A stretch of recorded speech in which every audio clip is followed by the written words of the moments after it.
Y deciros que además tenemos un servicio de canguro, esto es que si queréis venir a alguna actividad y si tenéis algún menor a vuestro cargo, nos lo decís, por lo menos con 48 horas de antelación, y tenemos ahí a una persona que se encargaría de vuestro niño o niña. Y además podéis aparcar aquí, ¿vale? Siempre que vengáis, que sepáis que el aparcamiento es público y para todas las personas que queráis venir. También tenemos un punto de lectura infantil, todo con transversalidad de género.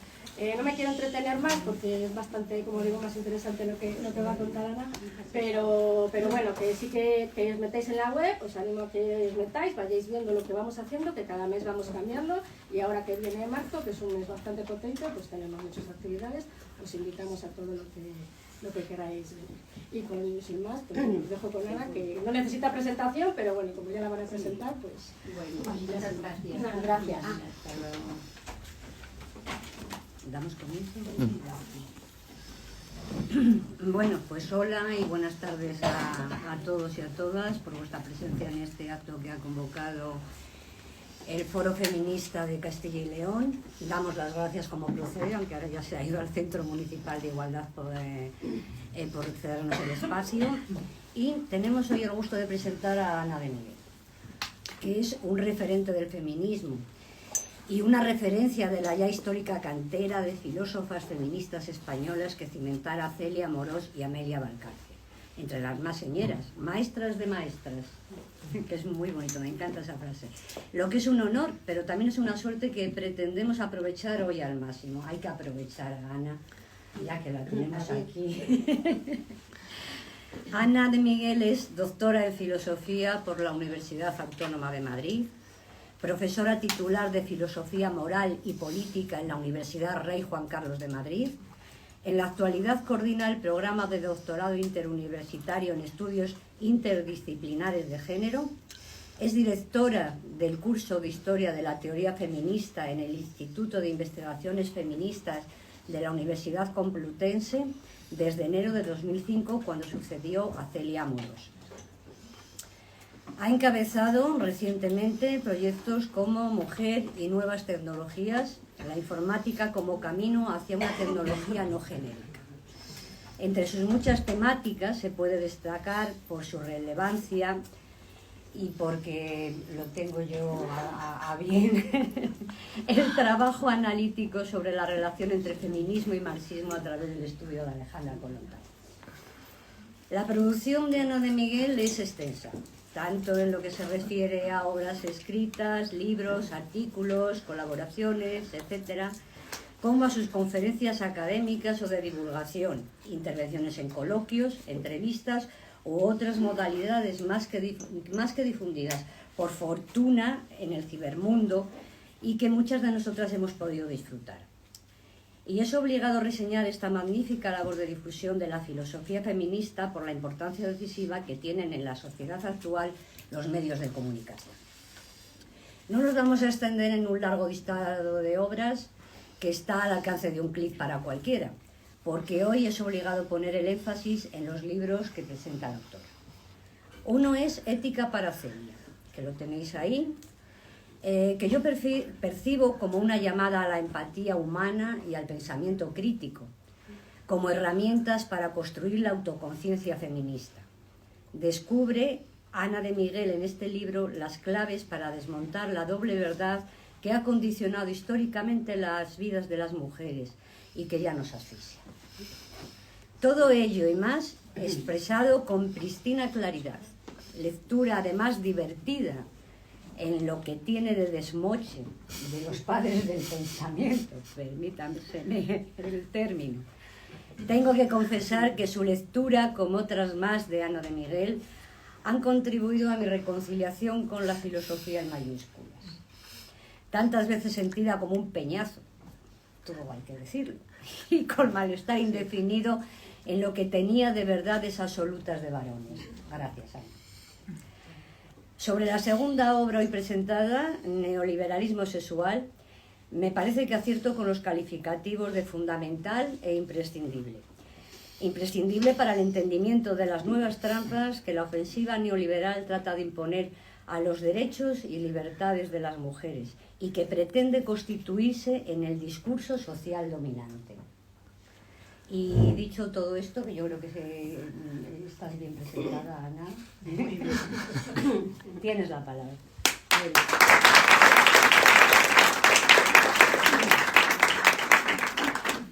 Bueno, muchísimas gracias por la presentación. Ese lenguaje tan preciso.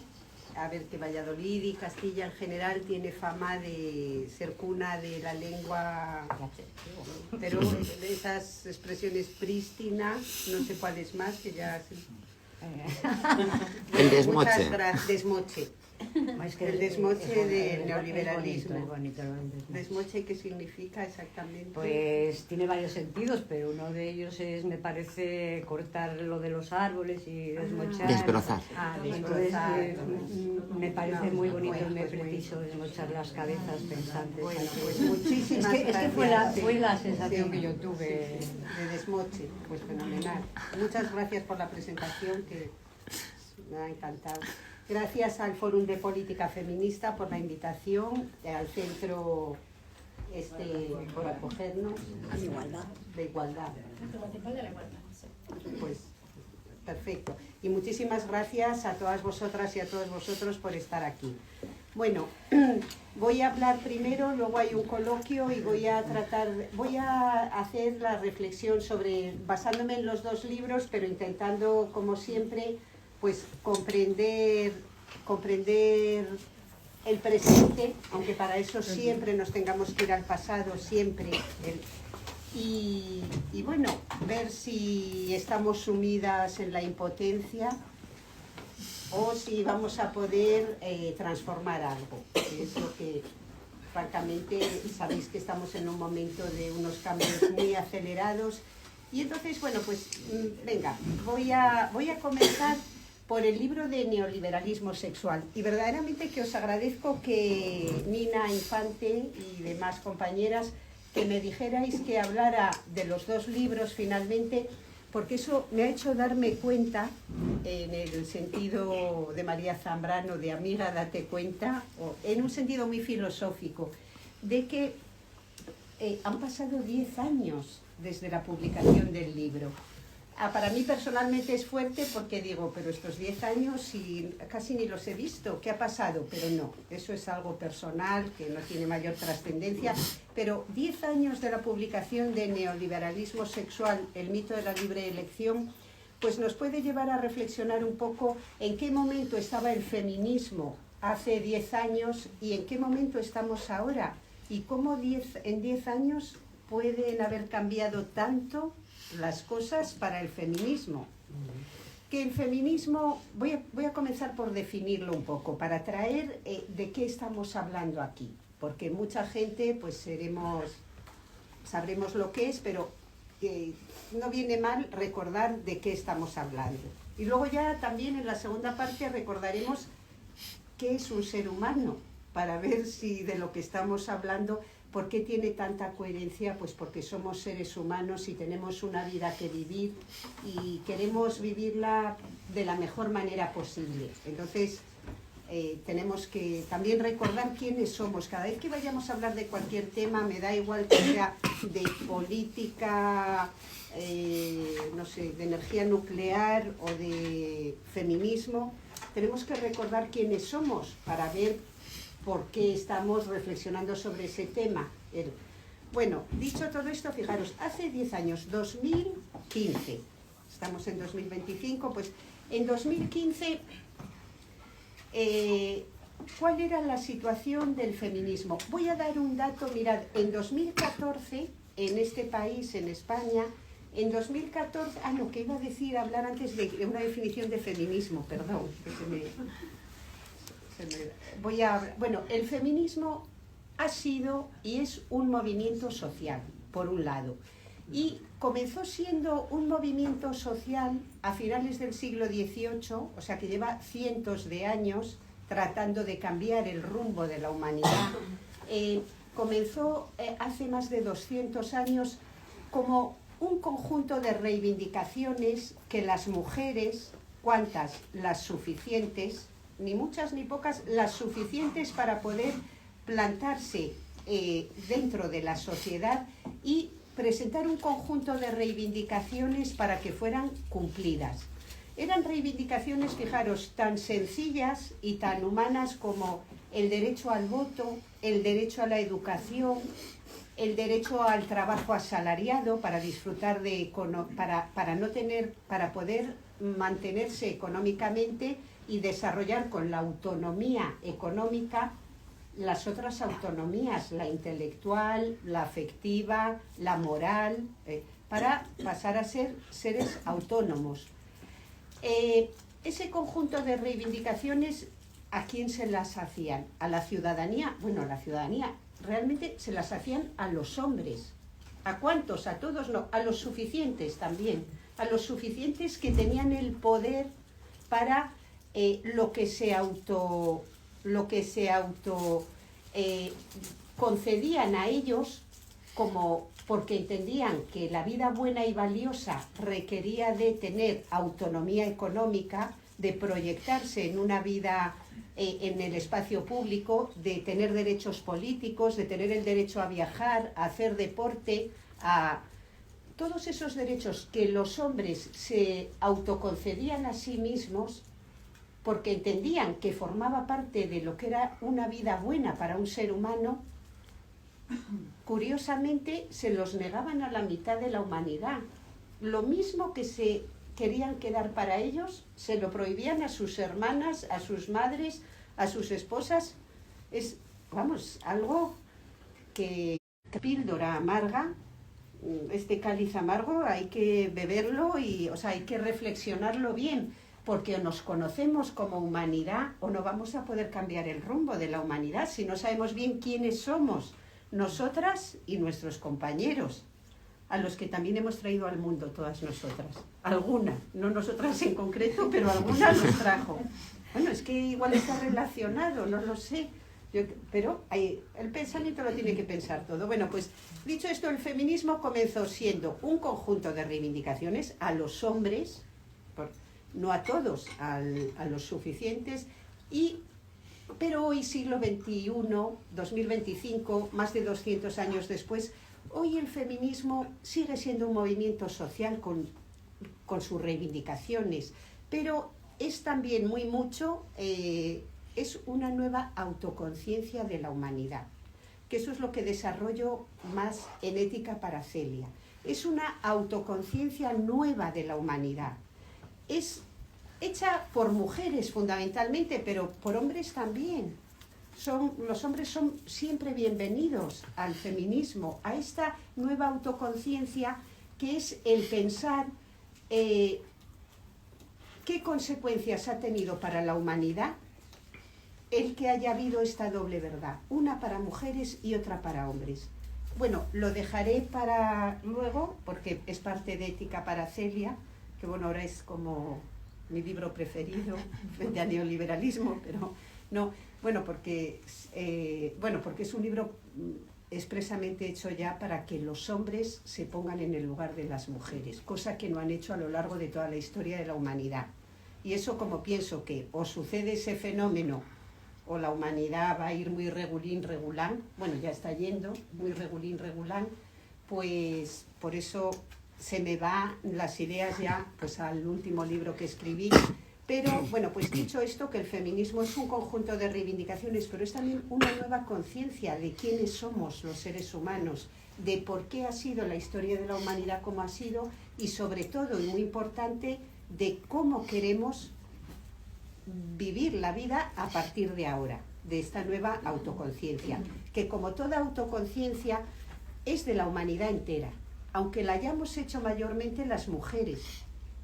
Toda la autoconciencia anterior de la humanidad la hicieron única y exclusivamente hombres, pero nosotras les hemos leído, de hecho, estamos constituidas por dentro por Homero, por Kant, por Hegel, por Visconti, por Fellini, por los directores de cine, por Tolstoy y Dostoyevsky, estamos constituidas.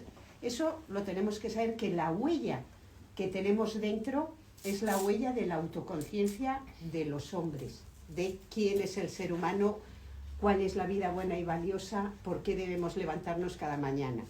Bueno, dicho esto, ahora me voy a Neoliberalismo Sexual, que es un libro publicado en 2015, fijaros.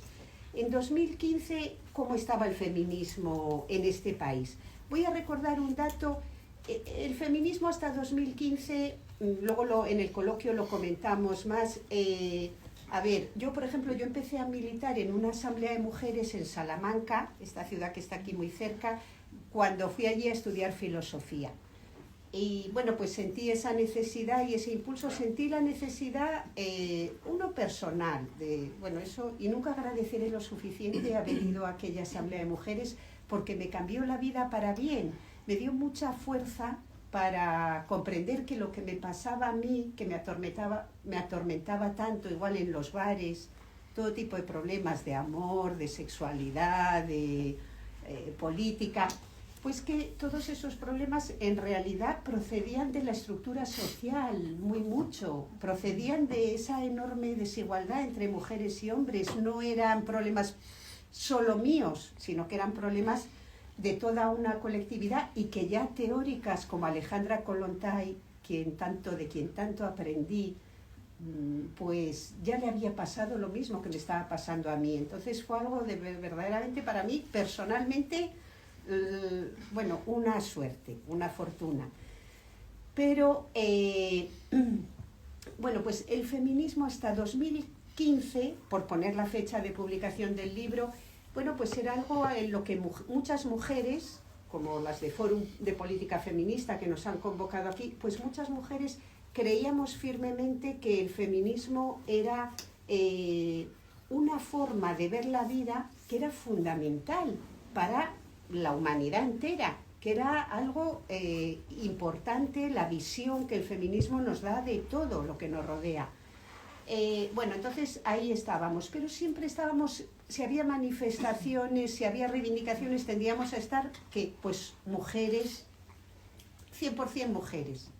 En Salamanca, 100% mujeres, sí, estábamos siempre, mujeres y feminismo era, bueno, pues una alianza idéntica. Sin embargo, fijaros, en 2014 sucedió una cosa que a mí me impactó enormemente. Y es que un ministro de un gobierno del PP que había entonces, que se llamaba Gallardón, esto para las más jóvenes, porque yo como profesora sé que, o sea, pasan 10 años y dices, Rajoy, te dicen quién es, o bueno, ahora como es de las redes, pues no lo sabe, pero enseguida viene alguien que tenía 10 años y dice, ¿quién es Rajoy? O sea, pues en el gobierno de Rajoy, justamente, el ministro de Justicia, pues no sé, le debió visitar a alguna entidad o algo y dijo, pues había una ley de aborto o de, bueno, pues que era una ley que llevaba muchos años, que estaba ahí ya como muy instalada en la sociedad, y ni corto ni perezoso dijo, prohíbo el aborto o que las mujeres sean, bueno, pues de alguna manera mayores de edad para decidir acerca de su proyecto de vida, porque es que no es otra cosa. Bueno, pues quitó de cuajo la mayoría de edad a las mujeres, pero así, y convirtió pues el hecho biológico de que, fijaros, igual hay 100.000 abortos en España al año, que también es un tema que me encantaría tratar. 100.000 mujeres que no querían quedarse embarazadas y se han quedado. ¿Cómo es eso posible?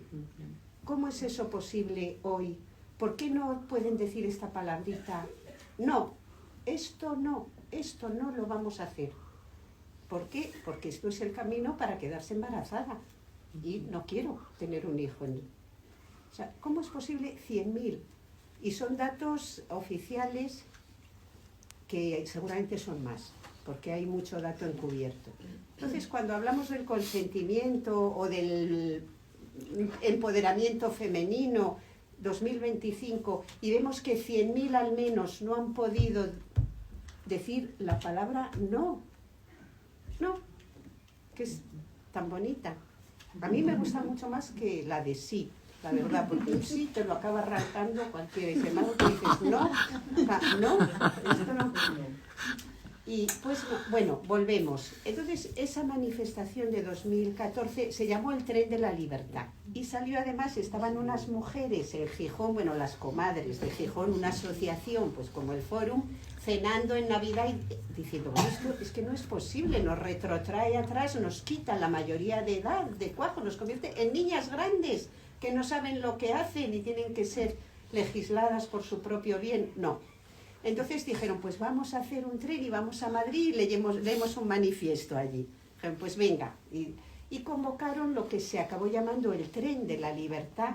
Y bueno, pues yo en Madrid, es como siempre, la verdad que digo, bueno, pues vamos, que vienen las del Tren de la Libertad, íbamos y nos bajamos en Atocha, en el metro, que era donde empezaba, y de verdad que fue algo que no esperaba nadie. O sea, algo, bueno, es verdad que el tren empezaba, no sé si fue una parada en Valladolid y estabais esperando, pues, o sea, ya por las redes algo se movía, pero fue algo muy espectacular que no esperábamos de ninguna manera, que habíamos quedado en El Brillante, un bar que te dan bocadillos de calamares, y era imposible porque había era una barbaridad de gente. Pero, y por primera vez, es que era muy chocante porque no éramos mujeres, es que estaba lleno de hombres. Y de hombres y de familias enteras, iban muchísima gente, a ver, es que me dan ganas de decir normal, entre comillas, pero no, o sea, diré, pero gente que no era la habitual, y eran decenas de miles y miles de personas, fue algo impresionante. Bueno, pues fijaros cómo estaba el feminismo. Por un lado, como siempre estaba que, a ver, un ministro se había atrevido, un derecho consolidado, entonces no es que, pero la respuesta fue por primera vez de toda la sociedad, no fue de las mujeres ni de las feministas, fue de toda la sociedad diciendo, esto no lo queremos cambiar.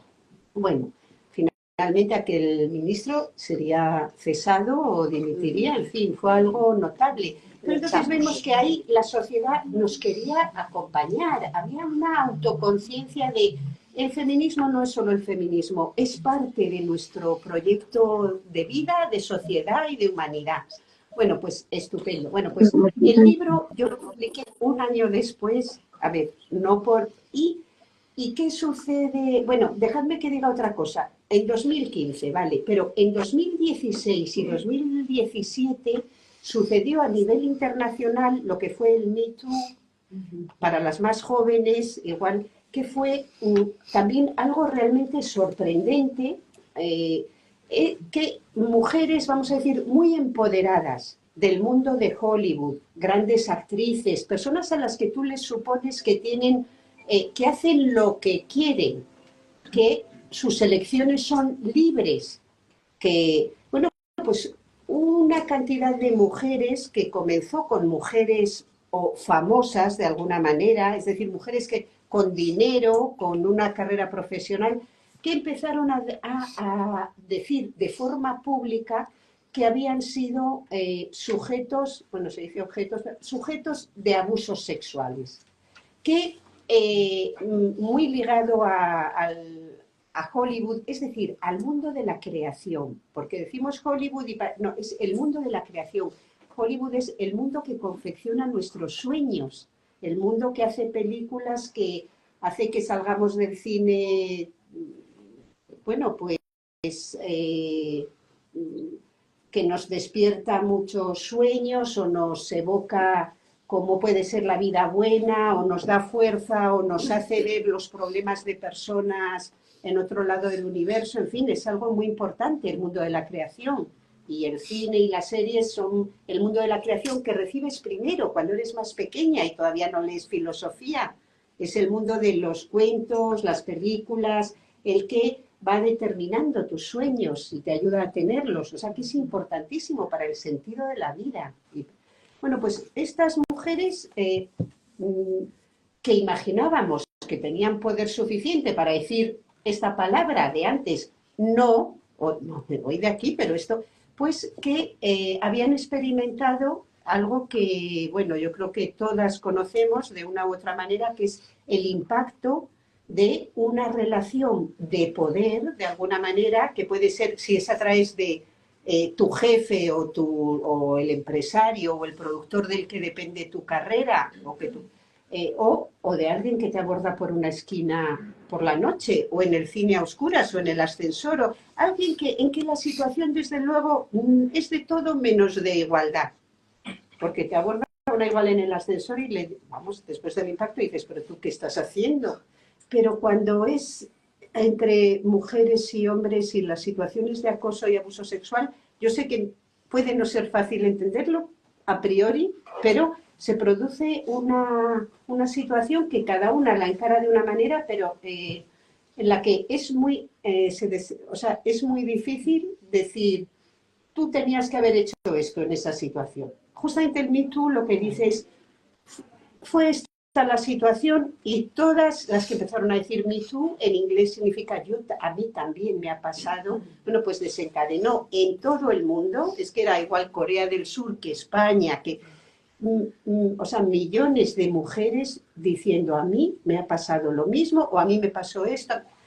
Y bueno, para terminar con estos años de que el feminismo empezaba a ser una autoconciencia compartida por una humanidad no entera, eso nunca sucede, pero que antes no le interesaba el feminismo, y de repente el feminismo en 2016 y 2017 pasa a ser, fijaros, para la palabra de moda. La palabra de moda, según un diccionario de palabras de moda, que dice la palabra más buscada este año en Internet ha sido esta, feminismo, a nivel mundial, ¿eh? Y la revista Time, que siempre hacen sus cosas, dijeron, la persona del año es, y lo dicen en diciembre, pues es Taylor Swift o es Donald Trump, o sea, ellos no tienen manías especiales. La persona del año es, y la persona del año ese año dijeron, no es una persona, ni es una ONG, es el feminismo. Es todas las personas, en realidad todas las personas que han dicho públicamente, he sufrido algo que se puede llamar acoso sexual o abuso sexual o tal. Bueno, pues fijaros qué fuerte, ¿no? Y yo también, la verdad es que fui también todo el día en Madrid, es que no ganas para manifestaciones. Nos convocaron para el juicio de la manada. La manada fue, bueno, pues una violación colectiva, un abuso de verdad impactante. 5 señores, vamos, porque con 30 años pues eres un señor, digo yo, no, o sea, fuertes, mazaos, como, y una cría ahí. Qué asco. Sí, sí, ¿cómo puede ser ese abuso? Yo eso ya lo llamo, he escrito un artículo, comprender lo incomprensible. O sea, entender el abuso sexual de 5 contra 1, es para decir, cobardes, abusones, ¿cómo podéis ser tan viles y tan mierdas? Y que ellos se vean a sí mismos como, ¡oh, lo que hemos hecho! Sí, sí, pero, o sea, yo ironizo porque si no te da algo, pero sí, pero es muy fuerte. Y sobre todo porque nosotras somos incapaces de hacer eso. Imaginaros 5 de nosotras encontrándonos a un chaval con nuestros 35 años, es decir, en la plenitud de la vida, caramba, o sea, y encontrándonos a un chaval ahí medio en un banco y las 5 llevándole a un portal y como si fuera toma que yo te lo paso, o sea, a ver, es que nosotras no lo podemos comprender, y sin embargo somos las que sentimos la necesidad de comprenderlo y escribir y tratarlo. Debían ser los hombres los que dijeran, este tema os lo vamos a explicar. Lo primero, me lo voy a explicar yo a mí mismo, me voy a sentar, voy a hacer un esquema, voy a acabar haciendo un artículo sobre cómo es posible el abuso sexual, pero ellos, que se conocen mejor entre ellos, francamente, que nosotras, no sé, nos es más complicado conocerles. El feminismo es un camino de autoconocimiento, nosotras ya nos conocemos hasta por demás, todo el día hablando y reflexionando y viendo a ver quiénes somos y clubs de lectura y tal. Bueno, a ver, bueno, pues total que el feminismo estaba ahí, pero lo más fuerte, la humanidad nos estaba acompañando. Que me da tiempo. Sí, no, 6 y 5 va a ser. Entonces, neoliberalismo sexual, vale, sale en 2015, a ver, pero es fruto de muchos años de reflexión, que yo ya tenía 50 y algo, y esto un dato personal, porque Alicia Puleo, profesora de la Universidad de aquí de Valladolid, también de filosofía, y que había pasado a ser directora de esta colección. Y bueno, yo ya hacía 3 años que me habían pedido un libro y había mandado un proyecto que se titulaba El feminismo y la redefinición de la realidad. Bueno, pero ¿qué pasa? Que me dice, al llegar Alicia, dice, oye, que he visto este proyecto aquí de hace 3 años, ¿cómo va? Y digo, pues va mal, o sea, no he hecho nada. Bueno, sí he hecho, pero bueno, el libro no está. Y me dice, bueno, Ana, ya está bien, o sea, que has escrito mucho, pero no tienes un libro, o sea, muchos académicos, pero no tienes así un libro que digamos, tu libro. Digo, bueno, pues es verdad, me tengo que poner. Entonces, pero bueno, pero yo, a ver, varios de los capítulos del libro son de publicaciones que ya tenía hechas, siempre artículos, capítulos del libro, bueno, como hacemos en la universidad. Pero hice 4 o 5 capítulos nuevos que son realmente los que le dan más entidad a todo el libro al final. Pero, ¿cuál era la pregunta que yo quería responder? Porque cuando escribes un libro que cuesta muchísimo, yo ya digo, de verdad es que cuesta, te tienes que someter. Y decir, ¿voy a salir? Pues no. Es fuerte. Ya a una edad... ¿Qué haces este verano? Ay, tengo que terminar esto. O sea, tú te tienes que someter a ti misma y decir, esto merece la pena, tienes que escribir, porque no es una necesidad académica. Los libros ya no valen nada, solo nos puntúan bien los artículos académicos en revistas de impacto. Pero entonces yo me dije, ¿yo qué quiero responder? Y fue a la pregunta esta. ¿Cómo se reproduce la desigualdad entre mujeres y hombres, pero sobre todo entre chicas y chicos, cuanto más jóvenes, más me interesa, o entre niñas y niños en sociedades como la nuestra, de 2015? Sociedades en que ya había pasado lo del tren de la libertad. Entonces, sociedades que yo, bueno, ya venía definiendo siempre como sociedades, ¿cómo es nuestra sociedad? Uno, formalmente igualitarias. Todas las leyes son iguales para mujeres y hombres, hay igualdad formal. Luego, sociedades en las que, además, las mujeres, no voy a decir que estemos empoderadas, pero nos hemos incorporado al trabajo asalariado hace mucho tiempo, casi en masa, y tenemos relativa autonomía para vivir como tiene todo ser humano. Siempre es relativa la autonomía. Pero... entonces, ¿cómo se reproduce la desigualdad? Y una sociedad como la española en que todo el mundo declara apoyar la igualdad entre mujeres y hombres. Porque era lo que veíamos, bueno, pues en la tele, en la facultad, que esta sociedad, por el tren de la libertad, y bueno, porque venían, los hombres tienen hijas, una sociedad comprometida con la igualdad entre mujeres y hombres. Y con hombres ya cambiados, hombres que llevan a sus hijos al colegio, hombres que cocinan, hombres que... Bueno, entonces, claro, daros cuenta que es como un enigma. ¿Cómo se reproduce? ¿Y yo por qué sabía que se reproducía la desigualdad entre niñas y niños? Porque a todo esto yo había tenido 2 hijos, una hija y un hijo. Y bueno, estoy muy agradecida al destino, porque no voy a decir que los tuve por casualidad, pero bueno, lo mismo podía no haberlos tenido, o sea, tampoco era un plan ahí trazado. Pero entonces eso que me enseñó, fijaros, en el colegio, porque las feministas muchas veces vivimos en nuestra burbuja, bueno, todo el mundo vive en su burbuja, los de izquierdas con gente de izquierdas, los de derechas con gente de derechas, los de fútbol con gente de fútbol, los de baloncesto, o sea, vivimos en nuestra burbuja, más o menos. Pero tener hijos te saca de tu burbuja y te lleva a un sitio que se llama colegio, donde un colegio en que va gente de toda... Entonces, yo uno de los capítulos del libro se titula Reacción, la vuelta al rosa y al azul. Porque, vale, yo había visto lo del tren de la libertad, pero ¿qué había visto en el patio del colegio? De verdad que brutal. Porque lo que había visto más o menos era que las madres, y digo las madres porque madres eran lo que había en mayor proporción y lo que se expresaba con más libertad. Los hombres tendían a estar un poco más callados y no, yo apoyo el feminismo, yo apoyo todo, bueno, y era la idea, pero es que era ahora que ya hay igualdad,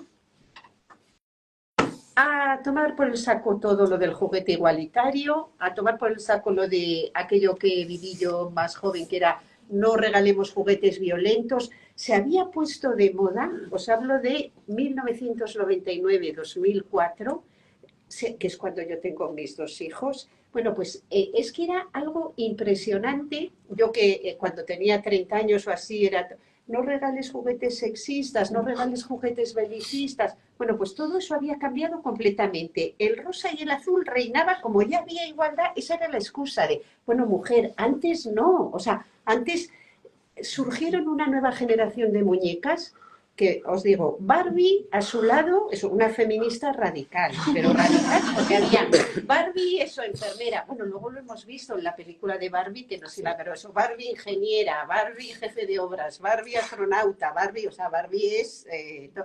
que de tal manera que cuando Barbie llega al mundo real, en la película, dice, no veo mujeres por aquí, dice, vamos a una obra, que aquello seguro que está lleno de mujeres. Allí estará Barbie arquitecta, Barbie ingeniera, Barbie... O sea, bueno, pues, tal cual.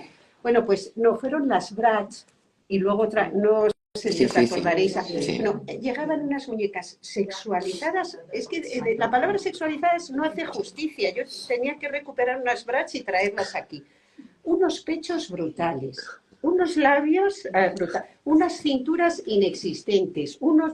Bueno, eran además o sea, si Barbie era podía ser de cualquier tipo, estas eran solo muñecas que estaban ahí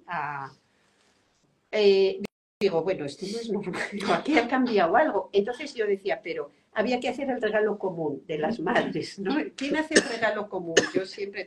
Bueno, no os lo vais a creer, pero es verdad. Una vez que me toca, digo, bueno, voy a hacer el regalo común, diciendo, tengo que aportar al bien común, ya está bien de... Y era de una niña y digo, pues mira, he visto una pirámide de Lego, era una pirámide monísima, o sea, con unas palmeras, un río, una pirámide de Egipto.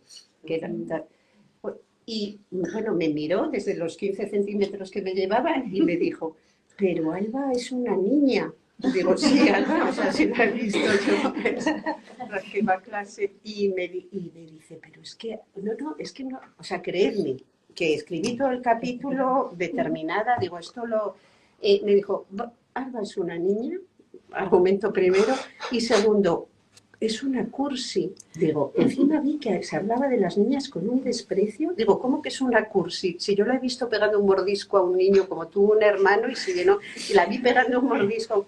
Digo, ¿cómo es una cursi? Iba a decir, si es un animal. Yo le digo, es una cursi. Que bueno, ya unos años después sería efectivamente el resultado de una madre que la tenía en esa alta consideración. Debía tener 7 años, es una cursi. Y bueno, con lo de los pendientes, que lo escribí largo. Bueno, mirad, con la economía de la globalización, resumo ahora, la economía de la globalización, desde que cayó el muro de Berlín y la informática, el desarrollo tecnológico que acabó con la producción en masa, lo que me di cuenta, pero había que darse cuenta, es que cuando yo era pequeña, digo, había una ruda igualdad. Y yo nací en el año 61, en Santander, que era una ciudad de provincias en pleno franquismo. Sí, o sea, bueno, pleno no. Los 60 fueron unos años de mucha apertura. Vinieron los Beatles, vinieron los Rolling, venía todo el mundo por aquí. Y en los años 60, entonces desarrollé el concepto de la ruda igualdad de los 60, en la que yo me había criado, porque era la cartera. Y todas las carteras eran marrones, o más o menos.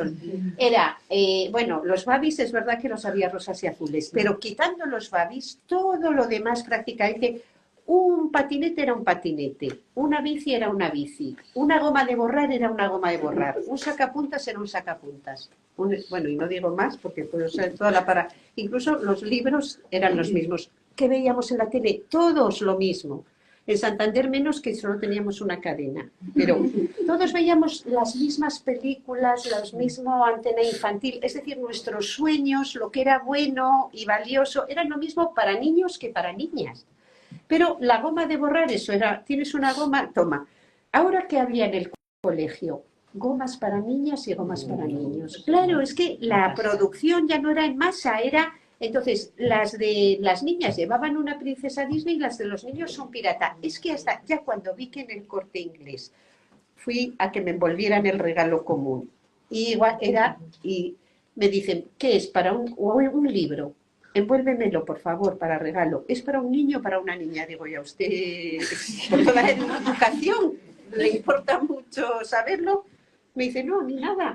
Es para ponerte el papel rosa o azul. Por un lado era rosa y por otro azul.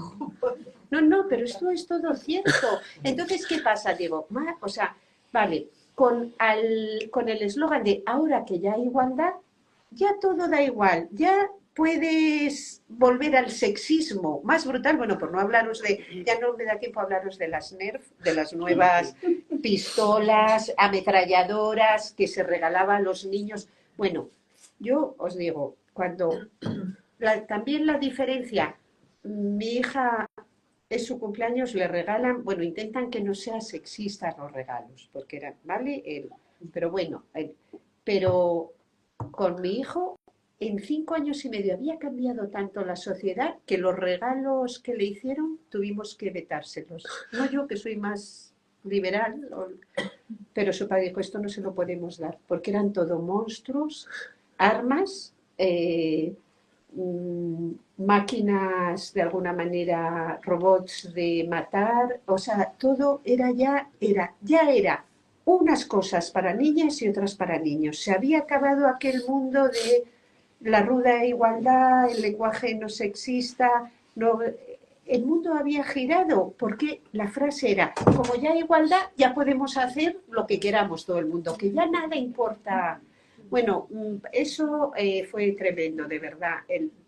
¿Cómo es que las nuevas generaciones que habéis vivido eso, os digo, han sido educadas, socializadas desde muy pequeños en algo es de niñas o de niños, lo que es tremendo.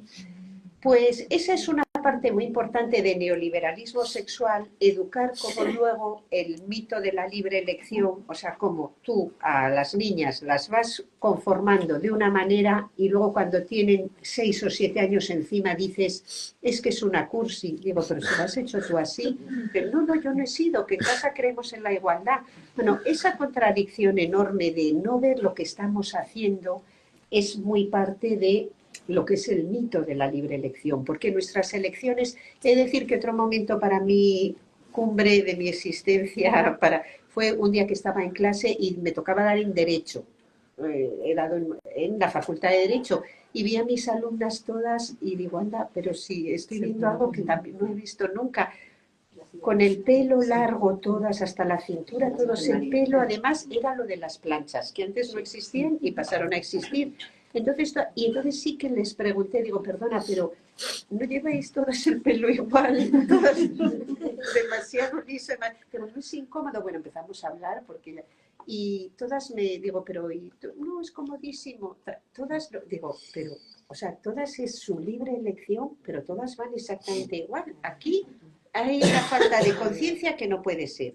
Porque además cuando yo era joven, mirad, unas llevábamos el pelo corto, muy corto, como fue en mi caso durante muchas décadas, que lo que es la comodidad, las mujeres lo desconocemos. Bueno, también conté como, fijaros, la igualdad formal. Bueno, ahora sí que ya me va a faltar el tiempo, pero la igualdad formal, dejadme que os cuente esta anécdota para que veáis todo lo que, o sea, es como una defensa además de la reproducción de la especie, porque tienes una niña y un niño y es que ves el mundo entero, como decía Leibniz, voy a citar, cada mónada refleja el universo entero. Bueno, pues fijaros, yo vi lo que era la igualdad formal y lo comprendí con mucho, bueno, pues dolor no voy a decir, pero lo vi y lo ves y dices, madre mía, ¿cómo vamos a cambiar esto? Es tan difícil, porque es tan fuerte la huella, que es... la igualdad consiste en que ahora a las niñas y a los niños ya iban a natación todos, los pobres con 3 años, que es un error. Sufren mucho, tardan en aprender a nadar ni se sabe, te dicen, llévalos cuanto antes que aprenden. No es verdad, los llevas a los 6 y en 2 días han aprendido. Bueno, quitemos la sección de consejos. No, entonces, claro, hay igualdad porque las niñas y los niños van a natación, los dos. Ya no se dice, no, las niñas no, que para qué van a aprender a nadar. Pero, claro, a las niñas yo veía, todas llevaban el pelo largo, todas. todas. Bueno, mi hija no, pero me da dolor, así luego tendría algunos problemas. Todas llevaban el pelo largo, pero bastante largo. Y claro, se lo había que metérselo en un gorro de neopreno, que bueno, tú metérselo se lo metía. Pero yo luego cuando salían de natación, estábamos en un sitio infame de pequeño, como es, todas cambiando a nuestras hijas de ropa. Y entonces todas las madres de verdad sacaban un cepillo o un peine y les empezaban a peinar un pelo que estaba absolutamente enredado, medio mojado, medio seco, y a las niñas es que era así, y metiéndoselo lloraban, gritaban. Encima las madres les daban un buen meneo porque decían, para, Marina, que estate quieta. Digo, esto es aprender a ser una mujer. Estaban aprendiendo, vale, a natación iban, pero estaban aprendiendo a llorar, a sufrir y a pasarlo mal. Todo por tener el pelo largo. Es que, bueno, a ver, y neoliberalismo sexual está lleno de ejemplos de este tipo, pero eso es lo que a la gente realmente le impactó. Igual que a los hombres cuando les expliqué que habían ido con minifalda toda la historia de la humanidad.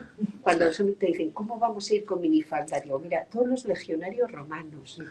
No, pero si un legionario romano es un hombre en minifalda. No, y encima con unas sandalias así, que ahora solo las llevaban las chicas en el metro. O sea, el darnos cuenta de cómo todos los guerreros siempre llevaron el pelo largo. Bueno, Miocid ya igual se lo cortó, pero iba con unas mallas ajustadas y con un poco de faldita.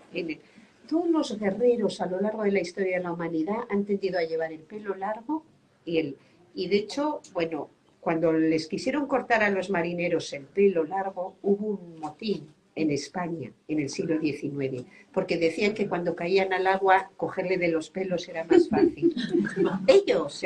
Bueno, quiero decir que todo, o sea, ver lo frágil que es esto, además dije, pero en el planeta la mayor parte de los hombres van con maxifalda, es todo para el mito de la libre elección, Bueno, entonces el libro lo que trataba de responder también era la pregunta que me hacían en la barra del bar de la facultad, cuando me decían mis compañeros profesores que estaban tomando un café y llegaban y me decían, Ana, a ti te quería ver yo. Digo, a ver, ¿para qué será?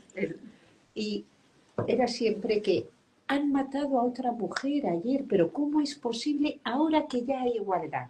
Entonces yo lo que el libro trata de comprender como una sociedad en la que todo el mundo dice, ahora que ya hay igualdad, ver cómo en realidad está reproduciendo la desigualdad de una manera brutal, con una alegría que te pasas y sin ser consciente de todo el daño que está haciendo y de las consecuencias que va a tener eso en sus propios hijos e hijas, en toda la nueva generación. Entonces, esa inconsciencia no nos la podemos permitir, digo yo. Bueno, esa es y neoliberalismo sexual se titula así porque lo que hace en varios capítulos es tratar el tema del sexo. Porque también yo iba en el metro, íbamos, bueno, pues, y levantaba un poco la vista y veía a mucha gente con ABC, que era bueno, llevaba años viéndolo, no era que... Y el ABC, que dicen que es un periódico conservador, y tenía toda una página que ponía sexo es vida. Y salía un hombre así, como con cara triste y reflexiva, y una mujer también con cara de mucho sufrimiento, y era, si tienes problemas de erección, ven a tal clínica. Digo, era un problema tan gordo, porque era la página entera de atrás del ABC, primero, pero entera, esto es todo verdad. Y luego ya, yo era adicta a un solo periódico, porque ya para leerlo te daba, pero con internet empecé a ver todos. Y entonces digo, pero esto es prensa conservadora todo el rato. Anuncios de ropa interior, de vida sexual. Empecé a ver que en lo que se llamaba prensa conservadora había montones de reportajes de sexualidad, de cómo debíamos hacer, bajo el eslogan sexo es vida. Te decían, ¿cómo hacerlo cuando te duele la espalda, cuando estás embarazada, cuando no tienes ganas? ¿Qué ponerte, que habéis caído en que ya no lo hacéis? Cómprate esta ropa, los juguetes sexuales, el tupper sex, la ropa interior, el aprende, tú ponte una barra, haz un striptease de voz, por favor. O sea, esto es la empresa conservadora, pues la otra ya directamente... Bueno, sí, total, que digo, aquí algo ha pasado con la sexualidad, que todo, mientras mis estudiantes diciéndome que había mucha represión sexual, yo decía, pero ¿habéis leído la Biblia? Aquí hay algo que yo no comprendo, que ellos todos, que el cristianismo tenía toda la culpa, ¿no? Pero si no estáis bautizados, o sea, la sociedad se mueve con unos imaginarios que son una locura, todos no son reales. Bueno, pues entonces al sexo le dedico muchas. Un capítulo en broma, el sexo está hasta en la sopa, aquí algo ha pasado y es una normativa de cómo debes hacerlo, que si no lo haces tienes un problema grave. Ahora han cambiado las cosas, esto es de 2015, ahora ya muchas jóvenes no lo hacen, porque dicen que para llevarse una dosis de humillación, no tener orgasmos, no, o sea, tener que coger una barra y hacer pinitos sexuales que no son reales, o sentarse en el baño, empezar, o sea, todo el imaginario de Hollywood desplegado. Digo, lo desplegaban estas que las estaban abusando sexualmente, salen todas ellas, todas, no hay una sola actriz grande de Hollywood, grande te digo de las que ganan millones de euros, que no haya salido de putón verbenero en alguna película porque es su libre elección. O haciendo un striptease. No, es que dime una, que te digo la película en que sale ahora. Nicole Kidman ya a sus 60 años nos ofrece que resulta que le gusta que la sacudan por bien. O sea, vamos a ver. Es que de verdad dan ganas a veces de decirles burradas, pero el mito de la libre elección es la inconsciencia, es decir, pero bueno, por un lado, o sea, no te has atrevido a decirle a alguien no y luego nos estás aquí ofreciendo un papel de que el empoderamiento sexual no sé qué. Esta incoherencia, tu propia vida normal, que bueno, pero que el feminismo, voy a recordar, cuando me pongo así recuerdo a Celia Amorós, el feminismo no juzga nunca las decisiones individuales de las mujeres, sino que estudia las razones que les llevan a esas incoherencias tan enormes en su vida. Bueno, por no hablar de las de ellos, que ya antes hemos hablado de la manada. Bueno, me voy a extender un poquitín más, si puedo, para decir que entonces neoliberalismo sexual lo que hace es examinar la sexualidad como el nuevo lugar en que, bueno, nuevo no, porque ya hemos visto, por eso me he entretenido en la socialización diferente de niñas y niños. Pero aún así vamos a decir, venga, el nuevo lugar, la sexualidad, el nuevo lugar en que las mujeres aprenden a, muy reciclado ya, a cumplir el eslogan de Rousseau de ¿para qué sirven las mujeres en este mundo? Y cito lo que Rousseau escribió en su obra, una de sus obras cumbres, El Emilio, escribió en el capítulo 5, dedicado a Sofía, la educación de las niñas, como veis, una doble verdad como un pino. A Emilio se le educa de una manera y a Sofía de otra. El libro se titula El Emilio, todos los capítulos son para Emilio, para cómo educar al ciudadano, pero hay uno que es Sofía. Vamos a ver cómo educamos a las niñas, que dan ganas de decir, pero usted no está hablando de la verdad todo el rato y de que el filósofo busca la verdad, y aquí hay una doble verdad descomunal, una para hombres y otra para mujeres. Pues no me había dado cuenta. Bueno, pues en el capítulo 5 del Emilio, Rousseau escribe que las mujeres deben ser educadas para hacer que nuestra vida sea fácil y agradable. Cuidarnos cuando somos pequeños, darnos placer en la edad madura y volvernos a cuidar cuando estamos viejos y gagas. Y, bueno, no voy a citar a Sabina, Sí, que cuando era joven no vienen las señoras de gira porque queremos divertirnos. Ahora cuando soy mayor, como he leído a Rousseau, ahora, y en la edad madura ya pasó ahora volvernos a cuidar. Bueno, pero todo eso, claro, ya no se podía decir en una sociedad que apoya la igualdad y formalmente igualitaria y que todo el mundo, la igualdad es muy importante. No se puede decir esto que decía Rousseau, o sí se puede decir porque este lo decía, pero bueno. Entonces ahora el libro lo que se estudia y reflexiona mucho es cómo a través de lo que se llama la sexualidad,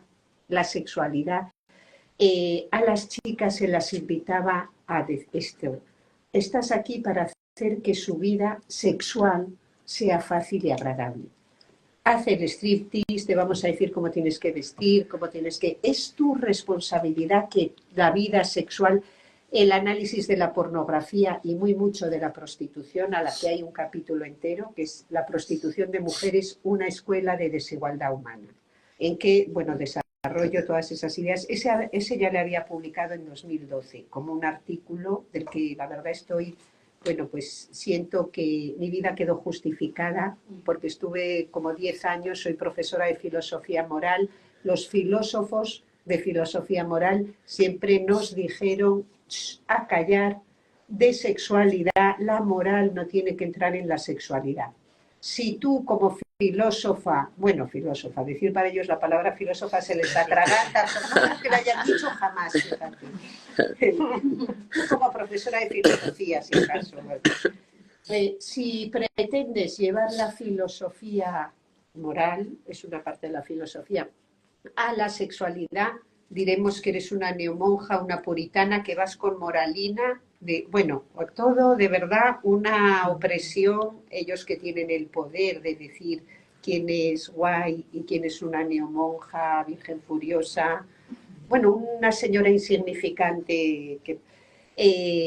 desobedecer ese mandato me ha llenado de satisfacción, la verdad. Entonces, ¿cómo que la filosofía moral? Si la sexualidad, si intervienen más de una persona, si hay relaciones entre personas, puede haber relaciones de poder, puede no. Sabemos que la historia del abuso de las mujeres se ha producido desde Zeus, que era un dios violador, y toda la mitología griega, eso es ética parafilia ya. Yo ver que la mitología griega, que tanto había adorado, que yo hice filosofía, pero empecé hasta clásicas, menos mal que me cambié, porque empecé clásicas por todo lo que admiraba nuestras raíces griegas y romanas. Eso sí que ha sido un trago amargo, volver a leer la Ilíada y la Odisea, como hice, y ver que... Voy a decirlo así de claro, todavía peor que el cristianismo, porque legitiman la violencia sexual contra las mujeres totalmente. Y el cristianismo, mirad, por lo menos deslegitimó esa violencia. No tiene la culpa de todo. La mitología griega, e incluso la Grecia clásica y democrática, a las mujeres les vetó todo derecho a la participación política y deportiva, que también tenían prohibido ir a las Olimpiadas. Entonces, claro, todo este trago amargo, comprender la tragedia de las mujeres del siglo XXI, la tragedia que tenemos con cómo nos relacionamos con una cultura que por un lado adoramos, por otro nos constituye profundamente y por otro esa misma cultura, esos mismos genios dedicaron buena parte de sus obras y sus mejores esfuerzos a legitimar que fuéramos nada, como la Penélope de la Odisea, nada, que dedicáramos nuestra vida a esperar 20 años mientras el ser humano Ulises se iba de viaje, 20 años, fuera de casa, se iba de viaje, se pasaba unos años con la ninfa Calipso en la isla de Calipso, disfrutando de la vida sexual con la diosa, de todo que le bañaba por las noches, luego le cogía unas frutas. Sí, pero dicen, pero Ulises quería volver a Ítaca. Sí, claro. Quería volver, pero estuvo allí varios años. Además, digo, ¿qué hacía Calipso sola en una isla? Me pregunto, porque no es solo si Ulises quería volver con Penélope, también Ulises tenía derecho a acceder sexualmente a todas sus esclavas de Ítaca. Y eso se da por sentado en la Odisea. Cuando el padre de Ulises, hay un momento en que dice, No, yo no me acostaba con las esclavas porque a la madre, a mi esposa no le gustaba. Y mira, por no tenerla en casa, que ya sabes lo pesadas que son las mujeres, como se solo por no oírla. Bueno, o sea que, a ver, que era una... Y luego también está con Circe, y luego escucha las sirenas, y lucha con... Mientras él viaja, que es la metáfora de la vida humana, todo, Ulises y el viaje de Ulises, la vida como viaje, en que tú desarrollas tus facultades, es el grandísimo Homero nos presenta al ser humano, es Ulises, pero Ulises nunca podría haber vivido lo que vivió, que es la libertad, el viaje, la aventura, desarrollarte, encontrarte cosas que ni hubieras sospechado que existían, o sea, lo que se llama vivir en general. Homero, que era un genio, comprendió que para que Ulises pudiera vivir una vida humana plena, había que sacrificar a la otra mitad de la raza humana, a saber, las mujeres, las que estáis, había que sacrificarlas, porque si no, ¿quién iba a cuidar a Telémaco, al hijo de Ulises, no de Penélope, por cierto, ¿eh? Él nunca se considera hijo de Penélope, él es el hijo de Ulises. Todos los griegos dejan muy claro que la genealogía es de hombre a hombre. Y, de hecho, cuando Penélope sale un rato a la terraza, él, un adolescente, Telémaco, le dice: madre, ¿qué haces fuera de tus aposentos? Ya sabes el camino de vuelta. Y menos, ¿qué haces hablando en público? Esto no es para mujeres, un adolescente. Entonces, el genio de Homero es hacernos ver todo, que Penélope 20 años tejiendo por el día y destejiendo por la noche. Tejiendo. ¿Por qué no tejes tú, Homero, guapo? Tejiendo, y nosotros, ¿sabéis qué hacían las griegas todo el día? Te dicen, bueno, las de clase alta. Digo, sí, hombre, las de clase alta, venga. Tejer, era... Luego te dicen, las parcas tejían. Digo, las parcas y todas las mujeres... Bueno, pues es que Homero es un cara dura, porque él es un hombre y a los hombres les da la libertad, el viaje, la musculación, las olimpiadas, los gladiadores, o sea, bueno, eso luego los romanos que se lo... y a ellas les da el no hacer nada, estar solo esperando. Ulises tiene su vida sexual con Calipso, aunque luego esté mirando el mar todo el día diciendo quiero irme, porque... Pero ¿qué hacía Calipso allí sola? ¿Qué hace Calipso en una isla y que llega un señor, que es Ulises, que se le había roto el barco una vez más, llega a una isla y Calipso es una diosa, anda, ¿qué hace allí en una isla? Nada. Nada, esto nos lo hace creer Homero, que Calipso, una diosa que está allí haciendo nada. Claro, entonces llega Ulises, un señor, ¿y qué le pasa a Calipso? Que cae fulminada, enamorada de él, perdidamente enamorada para toda la vida, que era eterna además, porque Calipso era una diosa y su vida era eterna. Claro, entonces ella tiene a Ulises todo el rato que no se dé cuenta de que se quiere ir o se puede ir o se va a ir. Pero aún así, perdonad. Entonces, fijaros, Homero, con todo su genio, lo que nos está haciendo ver es que Calipso no tenía por qué hacer nada y que al primer hombre que ve se enamora perdidamente al punto que ella hace todo lo que puede para que Ulises no se vaya nunca. Pero es que luego dicen, es que el mito del amor romántico ahora, digo, bueno, las mujeres de la Odisea hacen nada. Y, ojo, que hay libros que están escritos enteros diciendo que la Odisea ha tenido que ser escrita por una mujer, y le mando mis respetos a la autora, por si llega a verlo, porque es una mujer. Yo he leído su libro y está muy bien razonado, pero lo leí y dije, no. Plantea que el autor de la Ilíada, que es un libro en que las mujeres no pintan nada, la Ilíada, el de la guerra de Troya, que el autor de la Odisea es tan feminista que tuvo que ser escrita la Odisea por una mujer. Digo, pero ¿no te das cuenta que no hacen nada las mujeres de la Odisea? Claro, no son tan violadas, no son tan vendidas como esclavas, pero, hombre, o sea, no hacen nada. Por eso el genio de Homero es como la diferencia entre el patriarcado de ecuación y del consentimiento, la Ilíada y la Odisea. Esto lo... bueno, pues, en fin, Mirad, en Ética para Celia, y aquí ya concluyo, lo que hago es, la primera parte es un recorrido por toda esta cultura que nos constituye y que amamos y que tenemos un problema que tenemos es ver cómo nos vamos a relacionar con ella. Porque ya tú tienes que hacer como un clic, lees la Odisea, pero como te pongas a ver cómo te están tomando el pelo, se te llevan los demonios, pero tampoco podemos renunciar a algo que está muy bien escrito y que tiene otras muchas cuestiones. Pero el problema que plantea Ética para Celia es que Ulises no es universalizable. Ulises puede ser Ulises, ir a la guerra de Troya, ser un guerrero, como ser al mismo tiempo astuto y encantador, estar 20 años por ahí lo vais a ver mejor, Roger Federer, el tenista.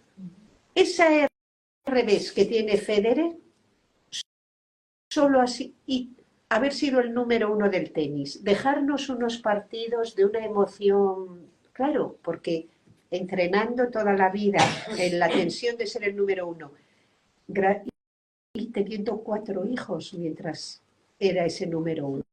4 hijos, dime, oh muso, el secreto, ¿cómo es posible, como Charles Chaplin, tener 8, 9 o 10 hijos a partir de los 60 años? Que digo, me podría poner yo ahora mismo.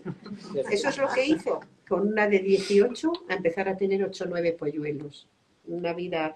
¿Cómo puedes crear tantas obras? ¿Cómo te puedes ir de gira? Dime el secreto. Pues solo hay un secreto, es que la mitad de la raza humana sea sacrificada y su misión sea hacer que la vida de estos hombres, que claro, luego disfrutamos tanto su tenis, o sus goles, o sus carreras de motos, o su vuelta ciclista, o su director de orquesta, o uno que, claro, compra Twitter mientras tiene 12 hijos, Elon Musk, otro 9 mientras preside Estados Unidos con casi 80 años. ¿Dónde está el secreto? El secreto no es universalizable de ninguna manera el modelo de vida humana que han tenido la humanidad, los hombres, a lo largo de todos estos 3000 años que tenemos lengua y conciencia de cómo ha sido la historia. No es universalizable. Para que los hombres puedan hacer lo que hacen, se tienen que subir en los hombros de mujeres.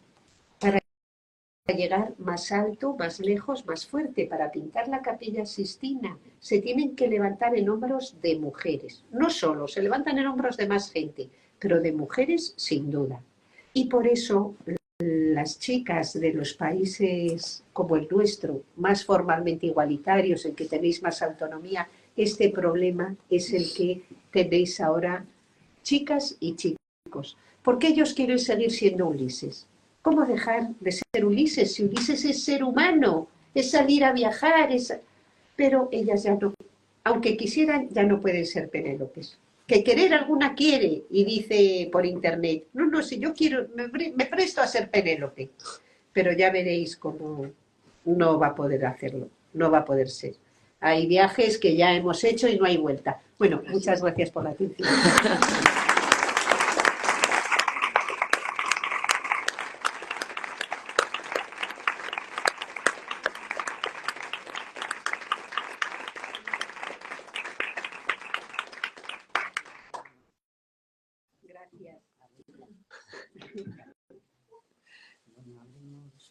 Abrimos el coloquio para un poquito, ¿no? Un poquito y luego la firma. Y cuando ponen los tiempos, Nina. ¿Alguien quiere...? Venga, sí, espero algún comentario. Diálogo. Sí, un comentario, venga. Esas chicas jóvenes, sin pensarlo, que es como mejor se hacen las cosas. Yo sí te voy a hacer una pregunta. Bueno, un comentario. Cuando has iniciado la charla, has mencionado el movimiento MeToo, que va mucho más allá de un hashtag y 2 palabras y que tiene un peso muy importante en todo el mundo. En el Foro Feminista sabemos de su importancia porque quizá parte de ese Me Too español comenzó por aquí muy cerquita, en León, con el caso Nevenka, que lo han podido ver probablemente en Netflix, en el cine. ¿Qué opinión tienes al respecto? Que fue algo muy potente que ocurrió hace 25 años, de lo que nos atrevemos a hablar ahora, 25 años. Y es algo que lo conocemos mucho por aquí, por Castilla y León, donde muchas veces se ha levantado la alfombra para barrer debajo y esconder ciertas cosas, porque somos muy pesadas las mujeres y a veces incomodamos. Madre mía, es verdad, lo del caso de Benca, es que qué fuerte, fue hace 25 años. Hace 24, creo, sí, 25. Bueno, pues lo que digo es que es verdad, es que para nosotras mismas que somos mujeres, o sea, comprender el caso de Benca es enfrentarse a comprender lo incomprensible, porque yo me acuerdo perfectamente del caso de Benca, porque tenía una edad para fijarme mucho en él. Y la verdad es que estábamos llenas de dudas. Bueno, igual que cuando Bill Clinton, ni más ni menos que el presidente de Estados Unidos, con una becaria de 19 años, el presidente de Estados Unidos, fue posterior al caso Nevenka. El presidente de Estados Unidos está con una becaria, le hace bajarse la braga en el despacho Oval, donde toma decisiones, y la mayor parte, tal y como nos lo presentaban los periódicos, las radios, las televisiones, era: esta chica es una aprovechada. Qué fuerte, una cría de 19 años, una niña, y el presidente de Estados Unidos. O sea, la diferencia, a ver, no es entre, es como, fijaros, en la mitología griega, Zeus, que era Dios, superdios, y violando humanas, semidiosas. Digo, si es que es la mitología griega la que ya les justificó. Entonces, ellos leen la mitología griega, bueno, y todo lo que, y dicen, pues si lo hacía Zeus, que a todo el mundo le cae bien, porque Bill Clinton, el presidente de Estados Unidos, era como Zeus, un campechano, muy campechano, tocaba el clarinete, ¿verdad? Y que la mujer le perdonó. Hillary Clinton le perdonó. ¿Qué había que perdonar? Le perdonó haber abusado, o sea, le perdonó como es, pero toda la opinión pública. Él siguió gobernando, bueno, tuvo un juicio, el caso de Nevenka, hubo una mujer negra en Estados Unidos que denunció al juez del Tribunal Supremo, negro también, era Anita Hill, y el juez Clarence Thomas, era una mujer negra, le denunció por abuso y acoso sexual a su jefe, pero como era negro, también, ella también, pero ahí parecía que no importaba, pues que era un caso de racismo. Digo, pero si son los dos... No, da igual. Entonces, pero fijaros qué nivel... Esto creo que ha cambiado... Vamos a ver, ahí yo diría, ha cambiado, que está el caso Errejón, o sea, la impunidad. Los hombres tienen que aprender algo muy sencillo, que no es que las mujeres no tienen que decir ni sí, ni no, ni blanco, ni negro, ese juego. Son ellos los que tienen que poner límites a su, no lo voy a llamar deseo, tienen que poner límites a su comportamiento porque son seres humanos, como hacemos las mujeres, que no hacemos eso. Yo soy profesora de universidad. ¿Creéis que yo me voy a llevar a un becario o a una becaria a mi despacho? Soy yo quien se pone el límite. Y la moral consiste en los límites que te pones tú, y no que las otras personas que tengan que estar diciendo que hay que decir que si sí, que si no, el consentimiento o el no. No, son ellos los que tienen que aprender a comportarse como seres humanos. ¿Con quién? Con las mujeres. No, ponerse en nuestro lugar. La filosofía moral es: no te pongas en el lugar de tu deseo, que nos importa un bledo tu deseo. Ponte en el lugar de la otra persona y sal de tu miserable yo. Pero ¿qué pasa? Que toda la educación del neoliberalismo actual, a través de eso que se llama sexualidad, les dice a los chicos: ponte en el lugar de tu deseo. Toda la pornografía que les está destruyendo las neuronas, y que no hagáis gracia con ello, que no tiene gracia, que os dicen: ponte en el lugar de tu deseo, y luego sea anticapitalista. Pero, a ver, no.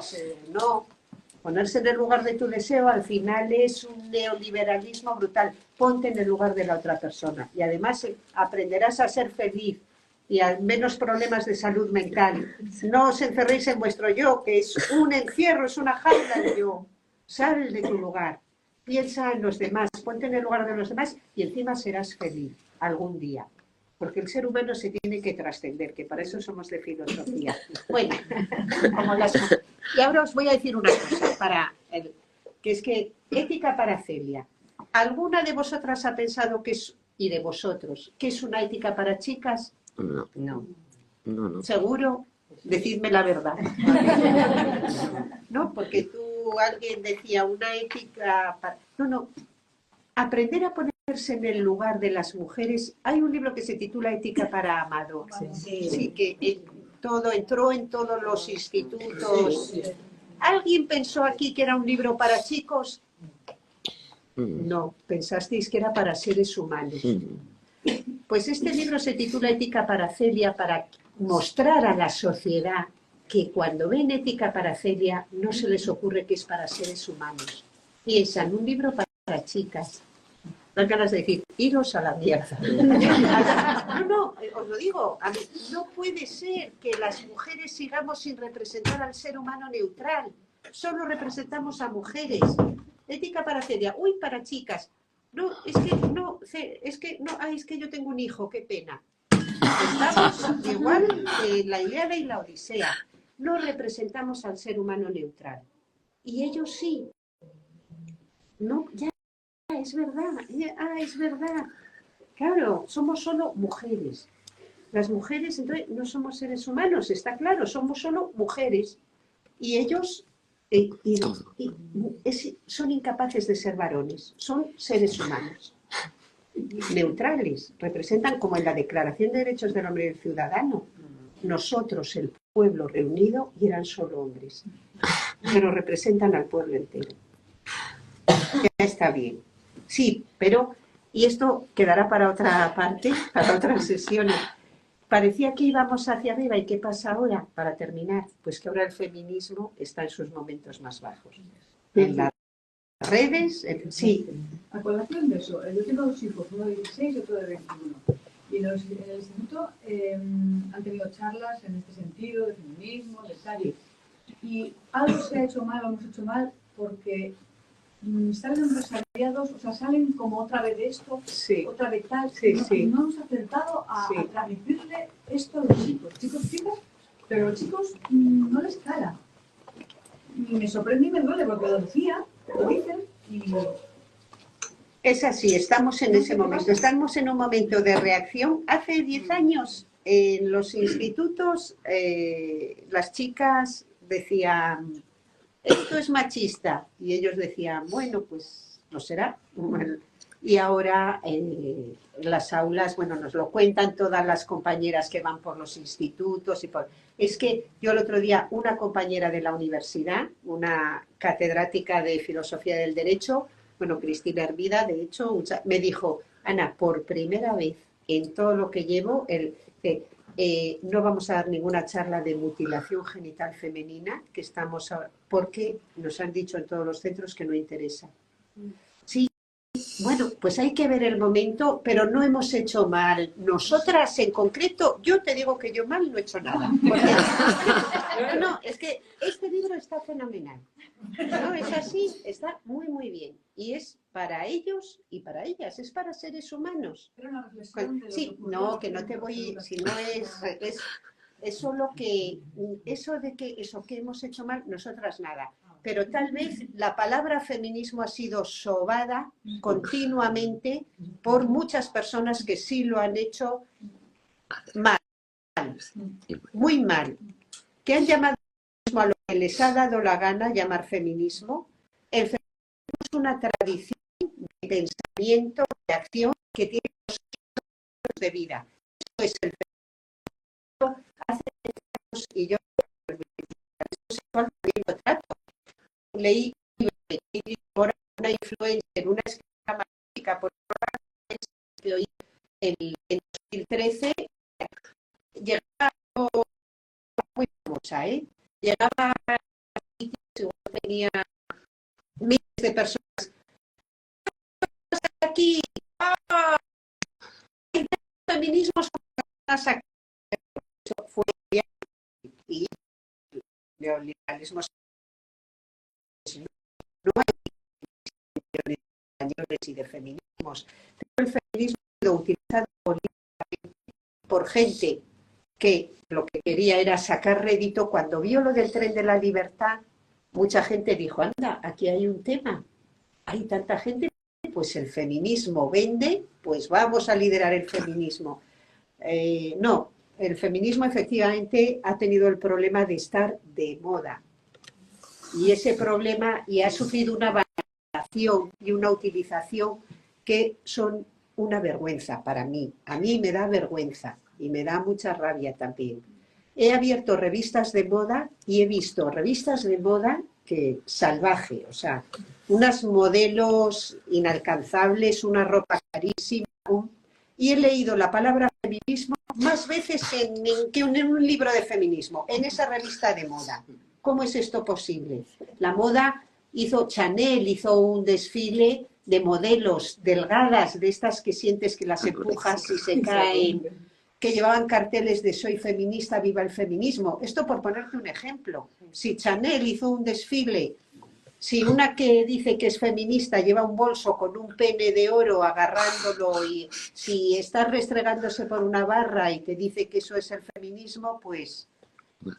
Y los chicos hoy están hartos de que se les trate como a menores y se les diga lo que tienen que pensar o no. Entonces, bueno, tenemos muchos problemas, pero los vamos a enfrentar, aunque los cambios geopolíticos los vamos a enfrentar.